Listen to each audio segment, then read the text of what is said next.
Porque o que foi feito é para a gente compartilhar. Meu irmão, minha irmã, cada dia Deus nos dá alimentos. Deus coloca no fogão dele uma grande panela. Deus coloca para cozinhar o alimento. Deus coloca para cozinhar, e tudo que você recebe de Deus é uma parte deste alimento. E Deus não quer que você coma sozinho. Deus não quer que eu coma sozinho. Eu preciso dividir aquilo que Ele me dá. Eu quero falar nessa noite sobre as maldições do isolamento. Será que nós podemos atrair maldições sobre nós quando nós nos isolamos, quando nós queremos ficar apenas sozinhos, não nos relacionamos com outras pessoas? E esse isolamento tem a ver com o nosso temperamento, ou esse isolamento às vezes tem a ver com a nossa valorização em excesso? É bom a gente parar e pensar, porque a gente sabe o que é que nos motiva. A gente sabe, sim ou não? A gente sabe o que motiva a gente a fazer as coisas. E o isolamento é uma coisa nociva para Deus. Toda pessoa que gosta de se isolar demais, eu não estou falando de um momento. Um momento é uma coisa. Você tem um pensamento de se isolar é uma coisa. Você tem um espírito que se isola é outro. Pensamento é algo que você tem na hora. Mas a pessoa que tem um espírito de se isolar, ela vai estar sempre isolada. Nunca vai querer repartir, nem compartilhar nada com ninguém. E normalmente a pessoa que faz isso, a tendência dela é querer aparecer depois e ser prestigiada sozinha. Normalmente a pessoa que se isola, a tendência dele é praticar uma coisa que nós chamamos de idiosincrasia. Idiosincrasia é quando eu quero pegar o geral, daquilo que é público, e quero trazer somente para o meu próprio interesse. Como se uma coisa, ela movesse, se todos vocês estivessem movidos aqui só por minha causa. Então eu sou um idiota e pratico essa palavra grande, parecendo um palavrão, chamado idiosincrasia. Eu acho que tudo gira em torno de mim. Esse é um comportamento que vem depois de uma pessoa que se isola. E quem está dizendo isso não sou eu. Quem está dizendo isso é a Bíblia. Provérbios capítulo 18. Leia comigo. Quem se isola busca seus próprios interesses e insurge-se contra a verdadeira sabedoria. O tolo não tem prazer no entendimento, mas sim em expor os seus pensamentos. Com a impiedade vem o desprezo, e com a desonra vem a vergonha. Aí vem aquele versículo: as palavras do homem são águas profundas, mas a fonte da sabedoria é um ribeiro que transborda, ou um ribeiro transbordante. Então, aqui nós já observamos o seguinte, que o isolamento é uma ilusão para aqueles que se isolam. Eu não sei se você que está em casa agora, ou você que está aqui, é uma pessoa que anda muito isolado, que gosta de fazer as coisas só sozinhos, ou sozinha, que não gosta de se relacionar com as pessoas. Eu não sei se você é um profissional na sua área, e sendo um profissional, você só consegue fazer as coisas sozinho. Bom, você pode até ter esse desejo, você pode até sentir isso, mas eu quero te dizer, você está errado. E você está errado porque Deus, Ele nos fez para interagirmos. Deus nos fez para compartilharmos. E é por isso que Salomão, aqui do alto da sua sabedoria, ele, inspirado por Deus, ele diz: quem é o sujeito? Quem se isola? Salomão vai dizer: aquele que se isola, que quer ficar sozinho, que quer fazer as coisas sozinhos. Normalmente as pessoas que fazem isso depois, elas querem chamar e atrair atenção para si em algum momento.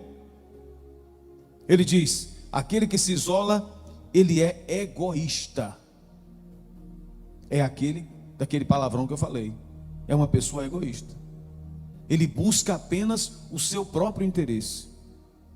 E analisa comigo que A ilusão de um isolamento é a defesa da minha valorização. Eu me valorizo tanto, eu me acho tanto que sou alguma coisa, que eu me isolo. Você já reparou que tem profissionais, que tem pessoas da família, quando elas se valorizam demais, elas ficam sozinhas e não querem se relacionar com as outras? Pode observar se esse não é um comportamento, por exemplo, avarento. A pessoa não tinha nada, mas passou a ter. No momento em que ela tem alguma coisa, então ela se isola. Por que ela faz isso? Porque o que ela tem é para buscar o seu próprio interesse. Pois no reino espiritual isso acontece também. Eu me acho o apóstolo Paulo. Eu me sinto o João apóstolo que teve a visão da ilha de Pátimos. Eu me sinto o Abraão, o Moisés, o Elias. E porque eu acho que os outros são apenas o jovem rico, e porque eu acho que os outros são apenas Barrabás, e porque eu acho que os outros são apenas o cego de Jericó, então já que eu sou Moisés, o grande libertador, então eu preciso me isolar, porque afinal de contas eu sou o cara. O que Salomão vai dizer para nós é que no momento em que eu faço isso, no momento em que eu não compartilho, no momento em que eu não vivo com o outro, eu estou indo contra a verdadeira sabedoria. E o que nós lemos aqui no versículo 4 é tremendo demais. As palavras do homem são águas profundas. Você pode ouvir uma pessoa falar, você pode ouvir uma pessoa dizer muitas coisas bonitas e se impressionar. Mas Salomão diz que a fonte da sabedoria é um ribeiro que transborda. E o que é a sabedoria, gente? A sabedoria é o alinhamento entre aquilo que eu ouço e aquilo que eu faço.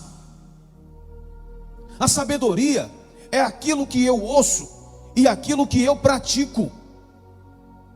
Nós precisamos entender, quando nós praticamos aquilo que ouvimos, então nós somos sábios.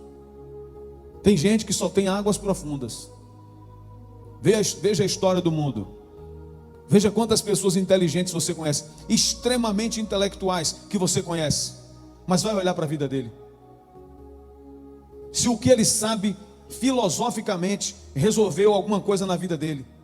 Um se matou, o outro bebeu até morrer, o outro simplesmente entrou numa depressão profunda e se autodestruiu, se autossabotou. Por que isso acontece? Porque não é sabedoria, é só água profunda. A Bíblia diz: as palavras do homem são águas profundas. Por isso, eu e você não devemos nos gabar de coisas que falamos, mas devemos glorificar a Deus por coisas que vivemos, porque aquilo que nós vivemos é a sabedoria. Não sei se você tem se isolado, se você tem sido uma pessoa assim. O meu negócio, eu não me envolvo com ninguém. Se é no trabalho, sozinho. Se é na igreja, sozinho.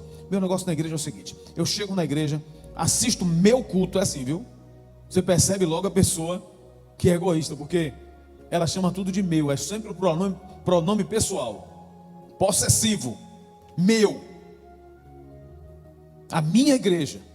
Eu vou para a minha igreja, sento no meu banco. Quando terminou o meu culto, eu vou para a minha casa. Já viu aquela pessoa da família? Tem o marido e a mulher, mas só chama tudo meu. Não, porque é o meu carro. Não, é a minha casa. Tem que ter cuidado com isso. Eu sei que isso às vezes é um erro, é uma, sabe, gente, uma força de expressão que a gente tem, que a pessoa que, principalmente quem se casa logo, às vezes traz isso, porque não estava acostumado. Mas você precisa mudar. É nosso. É nosso, entendeu, Léa? Entendeu, Vanusa? É nosso. Por isso que Jesus não falou: Pai, meu Pai que está nos céus. Jesus disse: Pai nosso. A Bíblia em nenhum momento nos leva a nos isolar. Toda vez que a Bíblia nos leva para nós mesmos, é porque Deus quer um relacionamento singular, direto, é relacionamento. Mas toda vez que é algo coletivo, Jesus nunca particularizou, ele sempre disse nosso, nos dá hoje. Não foi me dá hoje. Mas por que o pão não é nosso? nem sempre o pão é nosso. É por isso que a gente perdeu a ideia da mesa. Hoje a gente estava almoçando lá em casa, o Nego estava com a gente, e depois que a gente terminou de almoçar, a gente começou a bater papo, conversar. Mas sabe o que? Conversa, um conversa com o outro ri com o outro faz uma resenha do outro. E a gente que é pastor, a gente já fica ali observando o nosso próprio comportamento. E que Deus gosta disso. Por isso que existe mesa. Entende?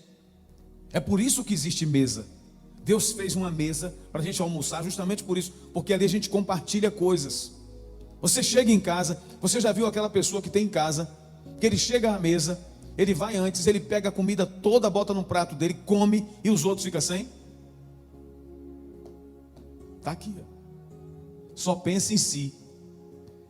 E essa galera aí de 15 anos, 16, já faz essas coisas, porque essa galera não come, essa galera destrói. Parece um esmerilho. Eu já tive 15 anos, eu sei como é. Mas cada vez que a gente vai à mesa, é por isso que tem vários pratos, algumas panelas com uma quantidade limitada de comida. Porque o que foi feito é para a gente compartilhar. Meu irmão, minha irmã, cada dia Deus nos dá alimentos. Deus coloca no fogão dele uma grande panela. Deus coloca para cozinhar o alimento. Deus coloca para cozinhar, e tudo que você recebe de Deus é uma parte deste alimento. E Deus não quer que você coma sozinho. Deus não quer que eu coma sozinho. Eu preciso dividir aquilo que Ele me dá. Mas eu estudo tanto, eu sei tanta coisa, eu leio tanta coisa, mas eu não compartilho com ninguém. Idiota. Se eu fizer isso, eu sou um idiota. Eu quero só aprender, eu quero só ter, eu quero só buscar. Isso acontece inclusive no sentido espiritual. Eu vou para o monte, eu oro, eu busco, eu estou no manto, eu estou no fogo, eu faço isso. Tem gente que só falta ter uma espada Highlander, mas não compartilha nada com ninguém. De nada adianta o que a pessoa faz. Deus não quer que a gente chame a atenção para a gente. Deus quer que a gente viva com o outro. Porque eu chamo a atenção de Jesus quando eu me importo com o outro. O evangelho é isso, gente. O resto é conversa fiada, balela, palavras de efeito que as pessoas inventam, que em nada adianta as pessoas. Porque palavra bonita é fácil de dizer, é só estudar, é só ler. Palavra bonita é boa, se ele vier acompanhado da prática, que é o que Salomão diz aqui. As palavras do homem, eu não estou dizendo palavras minhas não, irmãos, está escrito aqui, ó, Provérbio 18, versículo 4, você de casa, por favor, leia. As palavras do homem são águas profundas, mas a fonte da sabedoria é um ribeiro que transborda. Então a sabedoria está no transbordar. É o transbordar, porque quando eu transbordo, eu consigo ser bênção na vida do outro, eu consigo alcançar o outro. Então se eu não entendi isso ainda, eu me isolo, porque o que eu tenho é só para mim. Lembra daquele homem louco, da parábola que Jesus falou? Ele não sabia mais onde colocar a riqueza dele. Então ele fez o quê? Ele comprou vários bancos e guardou todo o dinheiro dele em vários bancos. Só que não adiantou, porque era muito dinheiro. Aí ele fez o quê? Usando a nossa linguagem hoje, ele disse assim: eu já sei, eu vou criar outros bancos agora, em outros lugares, e depois que minhas contas estiverem abarrotadas de dinheiro, eu vou dizer à minha alma: come, bebe e folga, porque o que você tem dá para muitos dias. A expectativa daquele homem era de muitos dias. Aí o Senhor Jesus chega e diz: louco, essa noite te pedirão tua alma, e o que tu tens, para quem será? Está vendo? Para quem ele não quis dar. Para quem ele não quis dar. Então nós precisamos parar e pensar sobre aquilo que nós estamos nos alimentando.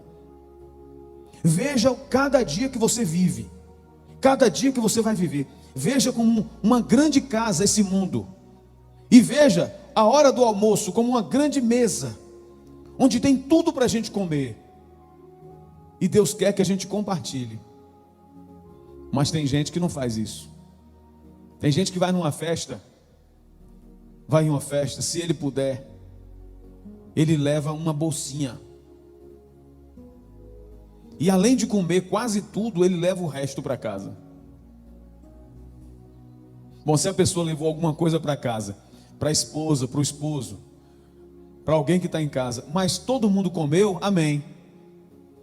Mas se ele quis levar para casa, só porque ele quis levar, já pensou? Chegou ali na mesa, aqui do lado de fora, está lá os sonhos de Vera, que todo mundo cobiça. Não, não cobiça os sonhos de Vera não, viu gente? Esses são os sonhos que ela faz, é sonho mesmo. O pãozinho também, delicioso.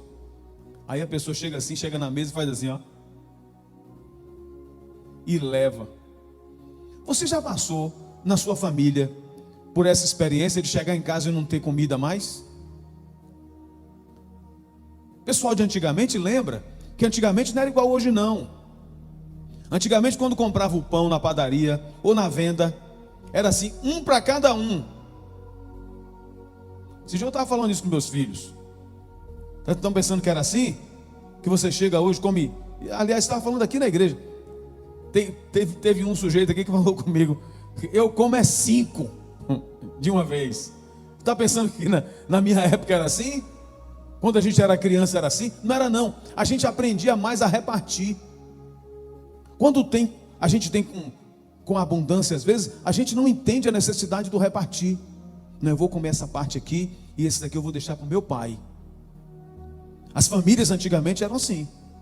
Quando o pai não estava em casa, primeiro tirava a comida do pai, separava a comida do pai, aí depois servia para os filhos. Não, do teu pai já está ali no forno. Repartia tudo. E o prato ficava lá, não adianta ninguém cobiçar, porque o meliante que fosse pegar, depois era pior para ele. Era assim. Hoje em dia não tem mais repartir. Jesus, ele chama a nossa atenção falando desse assunto. Está escrito lá no Evangelho de Lucas. Deixa eu ver aqui se é Lucas capítulo 7. Me lembrei dessa passagem, quero que você abra aí a sua Bíblia. A palavra de Deus nos diz sobre aquele momento em que o Senhor Jesus está pregando, está falando, e uma mulher no meio da multidão se levanta. Deixa eu procurar aqui e vocês me ajudem aí. Me lembrei dessa passagem que tem muito a ver com o que eu estou dizendo. Ela se levanta no meio da multidão enquanto Jesus está pregando, e ela diz assim: bem-aventurado o ventre que te concebeu e os peitos que te amamentaram. Já viu essa passagem da Bíblia? Nessa passagem, o Senhor Jesus diz para ela assim, ó: antes, bem-aventurados os que ouvem a palavra de Deus e guardam. Bota aí, Robertinho.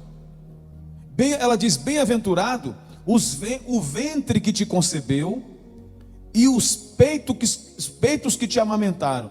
Jesus está pregando, Jesus está falando. Ele diz assim, o que Jesus está ensinando na hora é aquele trecho que ele diz assim: olha, o espírito imundo quando sai do homem anda por lugares áridos procurando repouso, mas não encontrando, diz: voltarei para minha casa de onde saí. E voltando, encontra-a vazia e adornada, e volta para aquela casa e leva os 7 espíritos piores do que ele. E o segundo estado daquela casa é pior do que a primeira, o segundo estado daquela pessoa.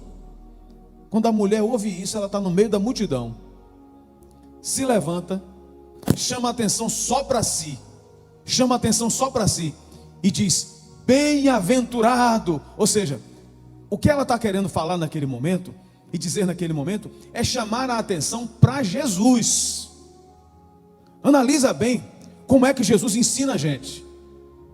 Naquele momento, ela chamou a atenção para Jesus apenas e para Maria, que era a mãe de Jesus. Bendito o ventre que te concebeu, bendito os seios que te amamentaram. Lucas capítulo 11 é o que está escrito. Então, nessa passagem das Escrituras, A Bíblia diz que o Senhor Jesus repreende aquela mulher na mesma hora. Capítulo 11, versículo de número 28. Olha, 27 e 28. Enquanto Jesus dizia estas coisas, essas coisas que eu acabei de dizer aqui, uma mulher do meio da multidão exclamou: bendito o ventre que te concebeu e os seios que te amamentaram. Ele respondeu: antes, bem-aventurados são aqueles que ouvem a palavra de Deus e guardam. Felizes. O povo não anda procurando felicidade? Onde é que está a felicidade? Ouvir e guardar a palavra de Deus. Não apenas de ouvir e reter, como lá, Provérbios capítulo 18, solitário, aquele que é egoísta, aquele que pega só para si e guarda para si o que ouviu. Quando eu ouço, eu sou água profunda. Quando eu transmito, eu sou um rio que transborda. Você entende? Quando você ouve, você é água profunda, porque você está crescendo, você está se aprofundando no conhecimento. Mas quando você faz pelo outro, então você é um rio que transborda. Que coisa maravilhosa da gente entender da palavra de Deus. Eu preciso ser bênção na vida de alguém. Eu preciso me disponibilizar para o outro. Essa semana eu estava com a Eliana na porta do Banco Itaú, ali da Rua da Itália. Aí encosta perto de mim, seu Mário John. Meu pastor, como vai, senhor? Tudo bem? Aquele jeito dele. Meu pai, como vai? Sou meu filho, como é que está você? Tudo em paz, tudo jóia? Aí, daqui a pouco a gente conversa um pouco. Eu vou dar a partida no carro. Aquela paciência, sabe, Sérgio e Tonhão, que a gente fica no carro aguardando a esposa. Paciência santa, não tem? Aquele momento da paciência santa? Sim ou não? Os homens aí. É aquela paciência santa que a gente tem que ter, assim, e que Deus dá a gente, porque é melhor ser feliz do que ter razão, viu? Não adianta. Eu estava, aí de repente ela chegou, a gente ficou conversando um pouquinho com o Mário John. Quando eu bati na chave do carro, não pegou. Não pegou. Meu pastor, vou providenciar uma pessoa para você. Peraí. Aí liguei para alguém, não deu certo, para a pessoa que eu liguei. Ele foi. Em 5 minutos, Mário John me chegou com o irmão lá. Não sei onde ele foi buscar aquele irmão. Chegou com o irmão numa casa de peça, trouxe. O irmão consertou meu carro na maior alegria de poder servir. Você pensa que ele fez isso porque nessa alegria porque ele está fazendo para o pastor dele? Não, ele faz para qualquer um, porque eu já vi. Qualquer um que eu digo assim, para qualquer pessoa, mesmo que não seja do seu ciclo de amizade, mesmo que não seja da sua igreja, mesmo que não seja da sua família, servir. Quando você percebe que Deus te colocou para ser anjo, porque anjo serve. Encontre um anjo na Bíblia sendo servido. Não tem. Não tem. Deus nos colocou para sermos anjos. E não é só anjo que vai para o monte e fica de lá soltando rajada de língua estranha, não. Porque, por sinal, tem muita língua estranhíssima que a gente ouve por aí. Eu quero ver o anjo que consegue falar a língua do outro. Eu quero ver o anjo que consegue falar uma língua que o outro entende. Aí eu sou rio que transborda na vida do outro. Nós precisamos, irmãos, ouvir a palavra de Deus e colocar em prática na nossa vida diária. Você vai viver o evangelho no seu dia a dia. É lá, Cristina, no restaurante. É lá, Nildo, no seu trabalho, que você vai viver o evangelho. É ali que você vive o evangelho. Aqui você ouve. Aqui você é o que o Salomão nos falou. Você é águas profundas. Lá você é um rio que transborda. Ouvindo eu ser uma água profunda, no meu trabalho, na rua, quando eu sair daqui, eu sou um rio que transborda. Precisou de que eu ensine alguma coisa, eu paro para ensinar. Tem uma menina aqui na nossa igreja que é assim, tem muitos, mas eu estou falando de 2 assim só para ilustrar. Porque ela não está aqui também. Manuzinha. Manu é assim. Ela é assim. Quando convocada, está presente. Tem pessoas, irmãos, que elas têm muita má vontade para servir os outros. E você já viu que toda pessoa que tem má vontade, ela tem má vontade em todos os lugares? Por isso que quando o Senhor Jesus nasceu, os anjos chegaram e disseram: Glória a Deus nas alturas e paz na terra aos homens de quê? De boa vontade. Ah, falando, posso não. Aqui mesmo na igreja a gente percebe. Meu irmão, posso? Não, pô, pastor, não dá não. E no outro dia, pastor, também não dá não. Pastor, no outro dia também não dá não. Tem outro que você fala, pastor, pode contar comigo. Pastor, eu tenho um compromisso tal hora, mas tal hora eu posso fazer isso. Estou mandando recado para ninguém não, viu gente? Não sou pastor de mandar recado não, de púlpito não. Eu falo direto. Estou só ilustrando. Que aquele que não tem boa vontade passa a ter. Porque a ideia é essa, é consertar. Tem coisa que a gente não vai fazer. Outro dia um rapaz ligou na rádio e falou assim comigo: pastor Ivan, como vai o senhor? Eu lhe conheci há uns 5 anos atrás. O senhor estava no banco. Eu entrei no Banco do Brasil. Nem me lembro disso. O senhor estava no Banco do Brasil. Eu entrei no banco e falei assim: olha, pastor, roubaram minha bicicleta. O senhor pode ir comigo atrás da minha bicicleta? O senhor disse que não podia. Eu falei, não podia mesmo. Primeiro que quem corre atrás de bicicleta que foi roubada é quem? Polícia. Não sou eu. Já pensou? Às vezes as pessoas chamam a gente para umas coisas, para uns ambientes inóspitos. Pastor, tem um homem lá em casa querendo matar fulano de tal. Eu quero muito que o senhor vá lá. Não chame a polícia, pelo amor de Deus. De vez em quando me chamam para essas coisas. Olha, fulano está ali e vai matar. Está querendo matar. Não, aí eu não vou. Agora se disser assim, pastor, fulano está ali com uma legião de demônio. Aí eu vou. Aí eu vou que eu não tenho medo de diabo. Eu vou porque eu vou em nome de Jesus. Porque servir é uma coisa. Agora você fazer algo que vá lhe prejudicar é outra. Ô fulano, eu estou tanto precisando de 100 reais. Tu só tem 100 reais. Ô fulano, me empresta 100 reais. Me empresta. Tu vai dar teus 100 reais e fica sem. Aí quando tua mulher vai te perguntar, fulano, cadê o dinheiro para a gente ir ali comprar umas verduras? Eu dei. Vai dar problema. Minha mãe me ensina que quem dá o que tem, pedir vem. Não é isso que a gente tem que fazer. Mas a gente serve o outro naquilo que a gente pode servir, naquilo que está dentro da nossa possibilidade. Aí eu não vou ser essa pessoa idiota que só quero reivindicar as coisas para mim. Esse texto aqui que nós acabamos de ler, a mulher quer exaltar só Jesus, e Jesus está querendo exaltar a palavra que ele estava pregando. Observe, o que Jesus está querendo dizer para a gente aqui de uma outra forma é que a pregação é maior do que o pregador. Não existe mensageiro maior do que a mensagem. Por isso fica um monte de gente aí exaltando pregador, exaltando cantor, exaltando gente assim. Não olha o que a pessoa fala. Tem que olhar o que a pessoa pregou, o que a pessoa falou. Foi bênção, aleluia, glória a Deus. Louvado seja Deus pela vida do pastor. Mas que mensagem abençoada. Eu ouvi essa mensagem. Valoriza a mensagem. Como é que eu valorizo a mensagem? Vibrando? Não. Eu valorizo a mensagem praticando. Que Jesus disse: felizes. Antes, felizes aquele que ouve a palavra e pratica. Está aqui o segredo da felicidade. Quem disse foi o